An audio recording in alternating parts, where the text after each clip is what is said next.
வணக்கம். இது உங்கள் ஸ்பார்க் எலக்ட்ரிக்கல் ஒர்க்.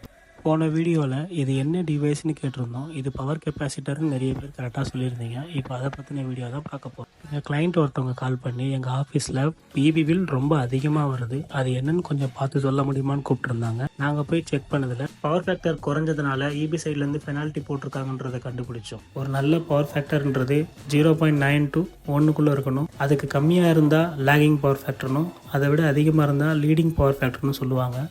இந்த கேஸில் லேகிங் பவர் ஃபேக்டர் அதாவது 0.3 தான் இருக்குது. இந்த பவர் ஃபேக்டர் பிரச்சனையை சரி செய்யறதுக்காக ஒரு 5 kVA பவர் கெப்பாசிட்டர்ஸை வாங்கி நாங்கள் இன்ஸ்டால் பண்ணி கொடுத்துருக்கோம். நீங்களே பார்க்கலாம், நம்ம கெப்பாசிட்டர்ஸ் இன்ஸ்டால் பண்ணுறதுக்கு முன்னாடி 0.3 இருந்த பவர் ஃபேக்டர் கெப்பாசிட்டர்ஸை இன்ஸ்டால் பண்ணதுக்கப்புறம் 0.9க்கு மேலே இன்க்ரீஸ் ஆகி போகுது.